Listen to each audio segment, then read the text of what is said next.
Hey, welcome to Mentor Monday. Happy to see you here. All right, I've got about 10 submissions from Saturday. I'm going to go over them, make some notes, give you some suggestions, and then feel free to make comments or send me an email if you have my email address, and we'll keep this conversation going. First one up is Juan. I looked at your animatic one. Overall, note, it's a little bit too long. The music is nice. Drawings are very nice. So let's hit a couple things that I think could help improve this. If I understood it right, so there's a little flame and he makes a shadow. Let's see here. Let's click through this. Makes a shadow. It's kind of like Pinocchio, very come to life. Turn mine down just a little bit. And the shadow turns into a boy and he starts to make other creations. It's a beanstalk. Nice stalactite. It looks like either the window opens on its own or the flame opens on its own. I wasn't quite sure. And I didn't quite understand what he was saying. I thought the wind was going to blow the flame out, but it didn't.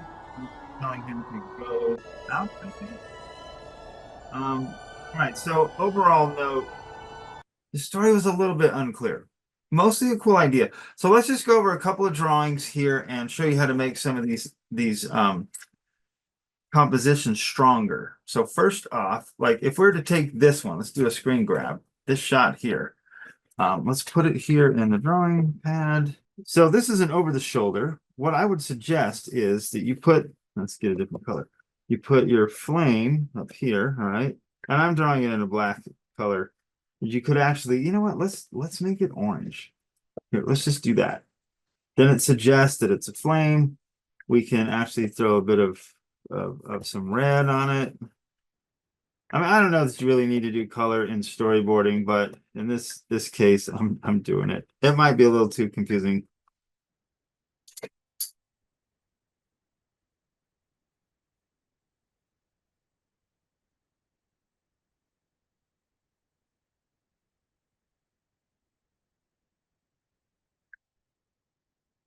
Okay, so you have your flame. Now let's put the ground plane down here and your shadow guy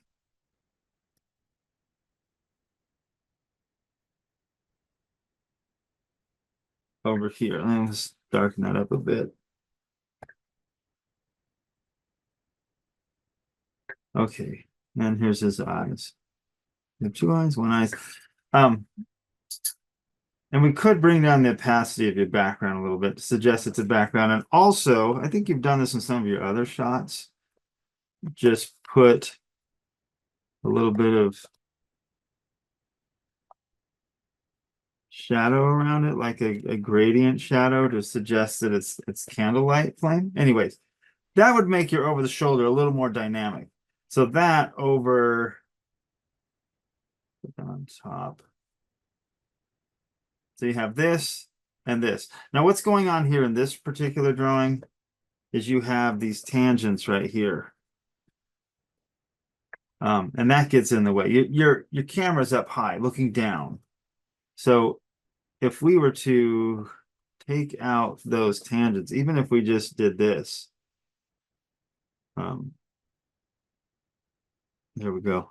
You see how much simpler that is, but you really actually wanted to take your composition, this guy here. Let's grab a different section of this and make it bigger and put it over here.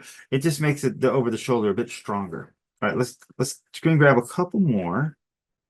All right, this shot here, nice wide shot showing what's going on, but you don't have a center point that's the focus of the drawing. What I mean by that is, what's the center focus of this drawing?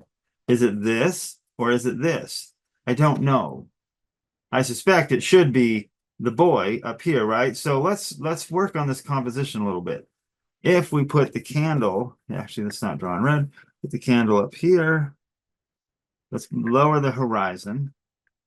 And here's the ceiling. Let's see, the ceiling. Actually, let me draw this stuff on another layer. Okay, so here's our candle. And here's the floor. Okay, now here's the ceiling. There's the room. Turn this off. And now we can have, actually, you know what? Let's change this a bit. So you can see even, and I've done storyboarding for a very long time. I'm still looking for the composition a bit. It doesn't always readily appear. So keep trying. And you should do the same type of thing as you're looking for your composition. It's like, where is this going to fit in? All right, so here we are. Now we've got our beanstalk here. Let's put some leaves on it. Okay, now we can put the guy. Let's see, how did you have it? Oh, I might have deleted it away. There it is. We have the little guy on. Okay, so let's put the little guy right here. He's got his legs over the thing. And he put his arms up. All right. Now we're going to have some leaves. And let's actually point the candle. Okay, now what we've done here is we've have this points, this points, this points, and this one. Actually, let's change this a bit. This leaf to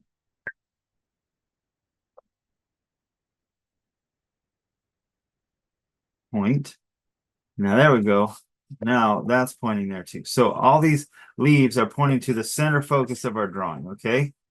Let me turn those red things off. Uh-oh, I drew them on the same layer. All right, well, mistake. Here, just get rid of those. So you want to lead the eye. This is a technique that I call pointing. You want to lead the eye to this guy. Now that I look at this a little bit more, I really think we could, where's that layer? There it is. We could make this candle just, all right, now I'm missing my, where's the layer with the thing on it?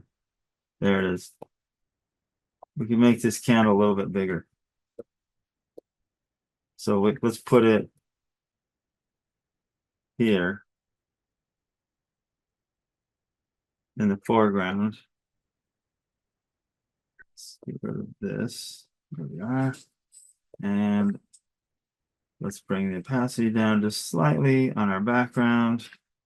And we can put some shadow here. Okay, there we go. Now that leads your eye, this composition will lead your eye to this center point where you want them to look. Okay, hope that helps.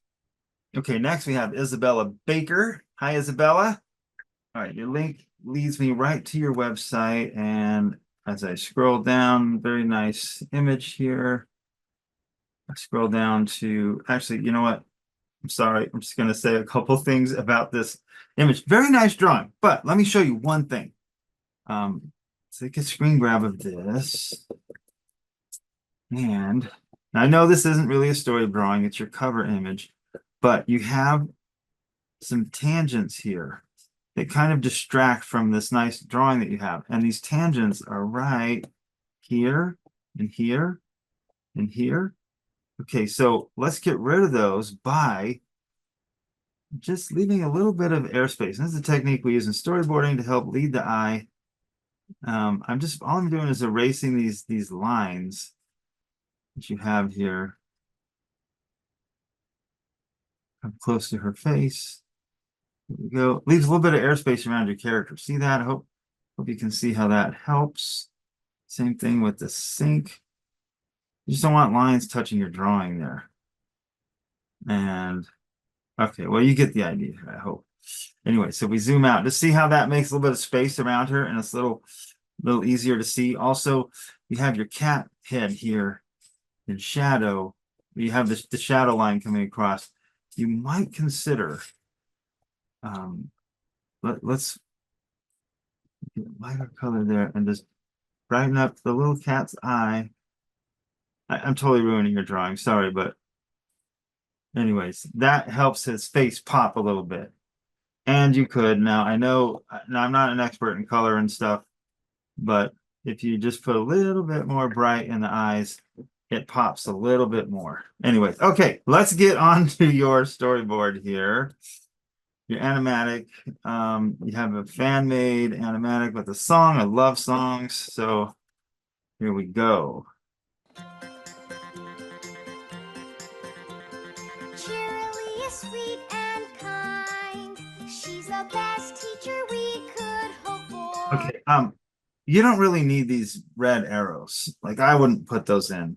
I mean, it's more of a TV thing. It's not anything wrong with it. It just, for me, it's distracting, and that's just personal taste. Okay. The perfect stallion you and I must find. All right. Now in musicals, when you want to have movement on the beats of the song. So when she says, You and I must find. you have the hand go out when she says find, rather than this slower motion you have here. The perfect stallion you and I must find. They probably have her point at the character here, the boy, when she says stallion.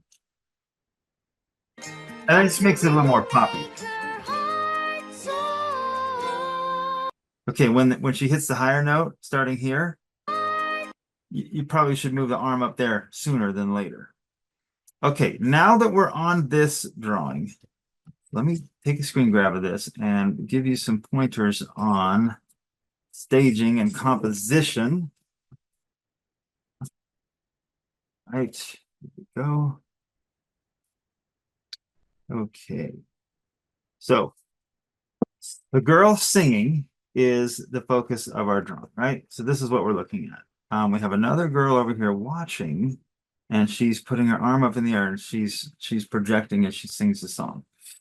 Okay, you have a lot of stuff going on here. Your background is the same intensity as your foreground. So initially, what I would do is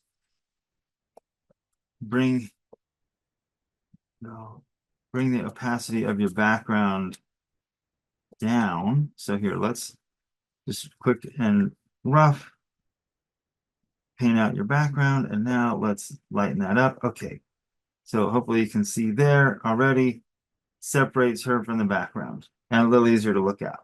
But that's not enough. I'm going to go a little bit deeper into this. So we have the girl singing with her, she's got her foot up on something. So let's tip her head up. And there she's singing with her hand on her heart. Let's push this pose a little more. And whatever the costume she's wearing, she has little frills around her wrist or something. No, that's actually that's her leg. Okay, there's a little bracelet there. All right, now we have the other girl in the foreground here who's watching. And you have this, the one who's singing in front of a window. So on another layer, let's make the window as big as the girl. You know, it's framing around it. Did you have curtains? Let me see. You did have curtains. Okay. So we put the curtains there. All right, now, add a little bit of shading to this. So our foreground character gets some shading, and our background can have some shading too, but a lighter color. So there we are. That's how I would suggest you do this. Now she's backlit because she's in front of a window, right? So we can, if you want, do this. There we go. And just leave a little bit of rim light around everything. There we go.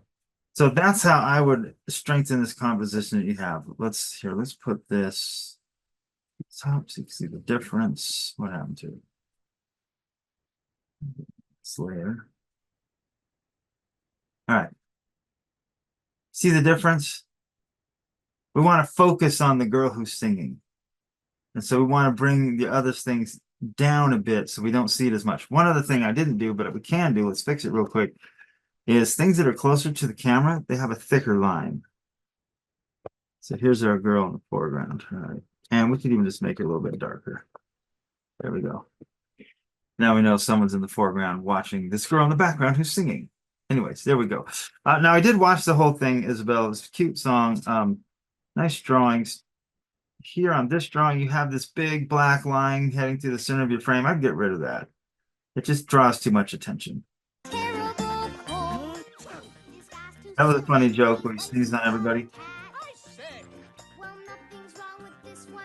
He seems alright. His girlfriend sure thinks so. How about this one? He's much too flashy. Mhm. He might Cute. do if he weren't so splashy.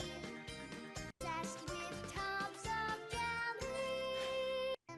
It seems really feel that at this rate we'll never find the perfect date. Don't wanna quit and give up hope. Doing anything special for hearts and hooves? That's cute. Okay, let's Nope. We did it, girls. We found let's that take at this rate a we'll screen never grab of this find one the shot. Let me perfect find it date. here. Don't wanna quit and give up hope. Doing anything. All right, here we go. This shot. When she jumps out of the bush, surprises the guy. Um,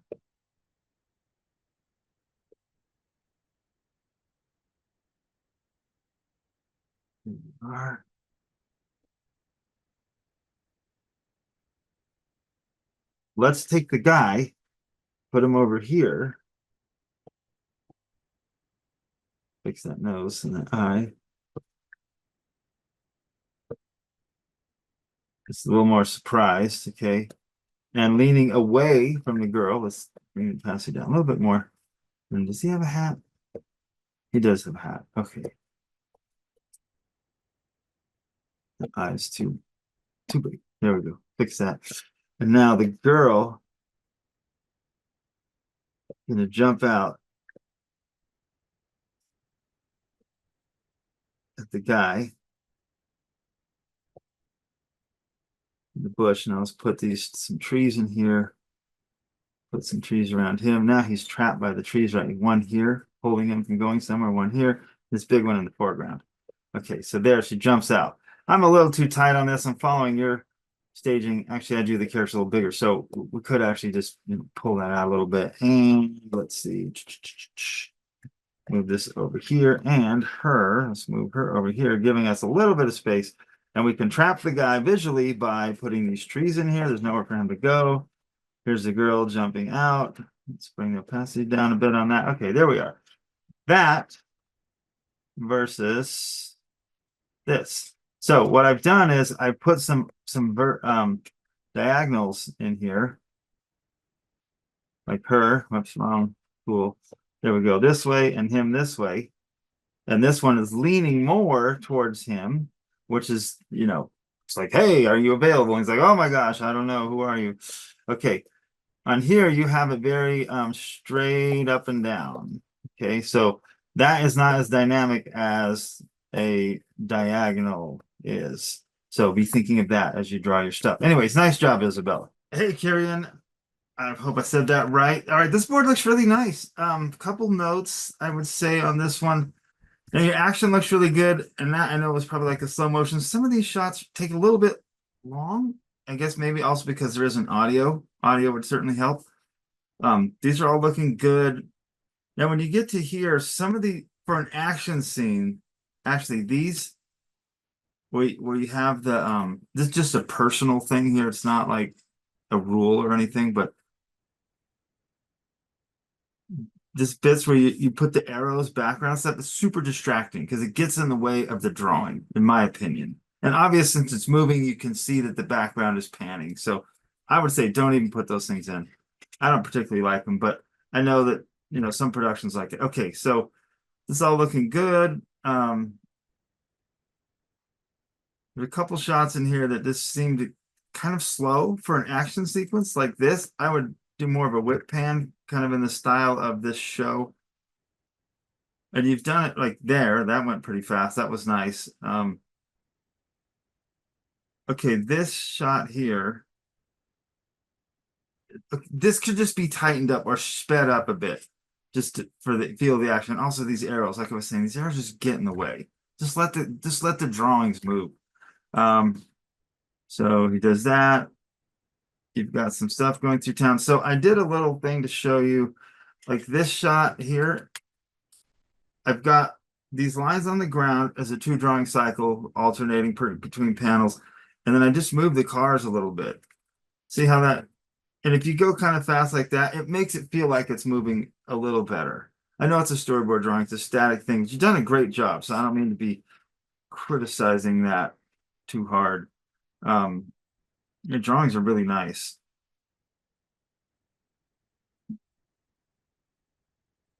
Okay, this shot with the chopper, that's cool.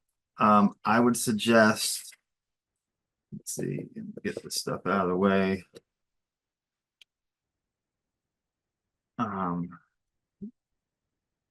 I would suggest that you make this chopper even bigger.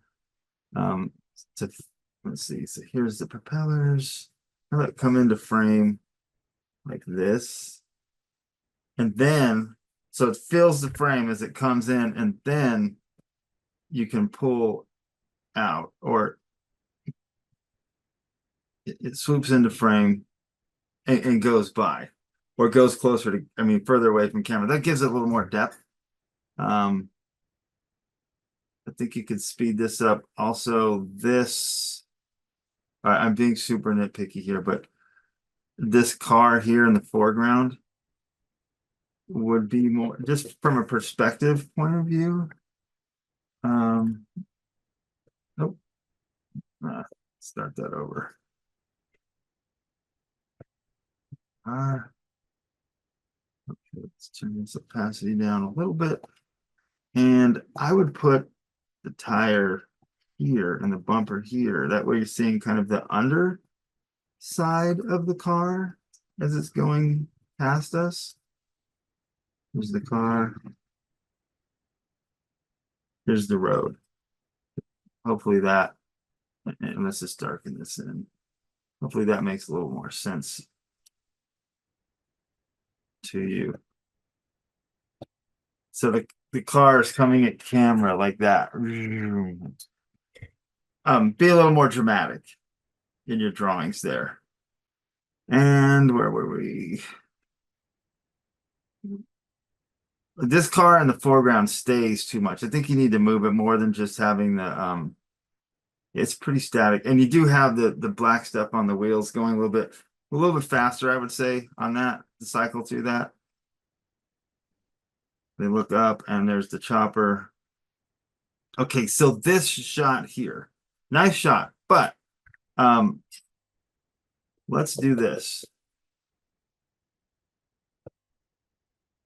You've got, I'll show you the composition here. You've got the bad guys in their car here, and this is a vertical line. Now let's put the chopper on a vertical here so it points at them with the helicopter propeller. That way it draws our eye to what we want it to see. Because right now what you have is, let me get it red, you have a parallel or a line here, and the chopper is parallel to that in the composition. Now if we put it this way, now they're in conflict with each other, and it's going to be a stronger composition. And finally, okay, that was it. Yeah, or was it? Yep. Anyways, good job. And thanks for submitting something. Hey, Ankita. All right, just looked at your board. Let me pull it up. Nice drawings, by the way. This was fun. I got a little bit lost in the story. So you start off really strong here, and we got a guy. He kicks a crab, picks up a surfboard, and sees a woman. And he's like, wow, she's amazing. She takes a drink, and he gives her a napkin, I think. Okay, so right here, you have a screen direction issue. So you've got the hero or the guy coming in from the right. See her on the left. Still, she's on the left. And now you've flopped it. Now he's on the left, she's on the right. Now I know technically that's how it would be, but in film language, by swapping the direction or the screen position of the characters, it can be a little confusing. So I suggest you keep her on the left and put the guy over here on the right. All right, comes up and he's like, hey, she's like, oh, here's my number. And then we see she's got like some stuff stuck in her teeth and her breath is really bad. Now, is this her breath pushing him back? Because if that is, it's really funny. And he's like, oh shoot, I got to get out of here. Wait, are you free today? He's got to wait for the stars to align. So you set this gag up. I think when you cut to the stars, you need to see like some stars align or something. And that would make that funny, like, oh crap, they've aligned, and now he has to go with this girl. So here he is, he's sad, he's not loving it. Now this is where, like, you set up this conflict of she has bad breath, but then that kind of, I think, was the end of it, or I either that or I just wasn't. I got lost a little bit in the story there. So we see some other people doing some cool search stuff, right? And then she's like, oh, let's do this. And is this her breath again? Um, she's dreaming. Now here, if this is what I think it is, it's like her bad breath is like killing everybody or causing everybody to have a problem. Is that true? I was a little unclear. If that's what's happening, it's funny. It just needs to be a little clearer. Um, and he's not happy. She's like, okay, I saw some familiar faces. So this is where things start to fall apart. Like, what's the goal here? She wants him to teach her how to surf. Um, he picks up the surfboard. He's like, no, I can't go, and he breaks it. So here, um, he should like purposely break the surfboard. I think that's what's happening. But this panel here, um, let me show you something. I'll take a screen grab. And so if he's gonna break the surfboard, let's put that there. Okay. I think what you need to do is make it look a little more purposeful. Like, so she has to do this with a different color. She's looking and he's like this. Maybe he's happy about it. He's got long hair too. And he's got his leg up. You know, say that he breaks the surfboard against his leg. Okay, it's a terrible drawing, but the idea is that he breaks it in front of her, and she's like, "Oh my gosh!" That way, it's like perfect. It's like, "Oh, sorry. Hey, there's only room for one." So when he says that, what you could do is he's got the board, and he's like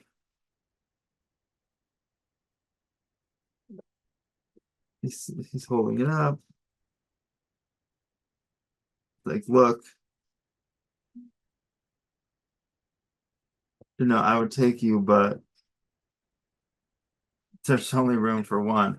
And then here you could have her. She's like, you did that on purpose.